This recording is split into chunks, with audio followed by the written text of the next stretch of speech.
طيب، السلام عليكم ورحمة الله وبركاته. مساكم سعيد.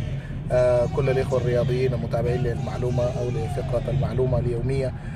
الليلة نذهب قليلا لبلاد الطليان، لبلاد إيطاليا، بلاد 60 مليون نسمة. هذه الكلمة التي قيل أنها تعني بلاد أو الأرض الخصبة للزراعة، وتحديدا ماشيين مدينة تورينو، تحديدا تلك المدينة التي تقع في شمال غرب يعني إيطاليا، وفيها ديربي تورينو المشهور طبعا، اليوفي والنادي تورينو الشهير، وبالتالي فيها نادي يوفنتوس بتاريخه الرياضي والكروي الكبير.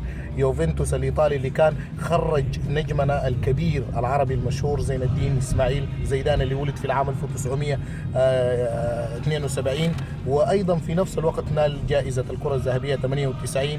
علاوة على ذلك اليوفنتوس محقق الأبطال مرتين. لكن قبل ما نمشي شوية نرجع لنقطة اللي هو الشعار هنا بتاع اليوفي، فيه رمز للثور الهائج لو نشاهد، ورمز الثور الهائج هو إشارة إلى مدينة تورينو.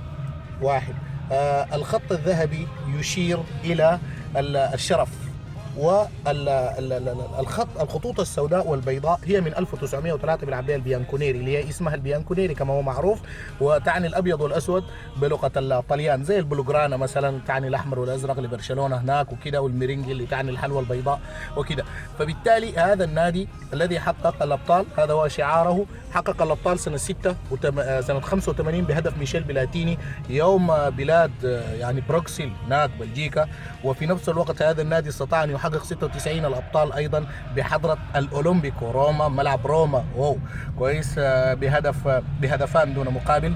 وكان يعني ما شاء الله 31 مره يوفنتوس بطل الدوري الايطالي الكالشيو، 10 مرات بطل كاس ايطاليا، 7 مرات بطل كاس السوبر الاوروبي، زيدان، ديل بييرو، بوفون، اسماء، روبرتو باجيو، حتى ميشيل بلاتيني مولود في العام 1955 رئيس الاتحاد الاوروبي، من النجوم بالنسبه لهذا الفريق. فبالتالي يبقى ويظل يوفنتوس من الكبار، وان كان خسر الابطال 5 مرات قبل اليوم، اخرها بنهائي البارسا، ومن عام 83 و73 مع اياكس امستردام. اياكس كان 71 72 شايل البطوله 73 متتاليه، لكن خسر قدام يوفنتوس، وخسر النهائي قدام مدريد ايضا، ريال مدريد سنه 98، وخسر قدام ال 83 كده، يعني عنده عدد من المرات. لكن يوفنتوس يظل كبيرا وبالتاريخ الكبير. لافيكا سانيورا هذا الاسم الذي قالوا ان امراه كانت تبيع الايس كريم والحلوى وكانت بتشجع الاطفال وكده، فلافيكا سانيورا السيده العجوز اطلقوها عليه وبقت تسميه النادي. وقيل لا، كان السيده العجوز على الاناقه على المشي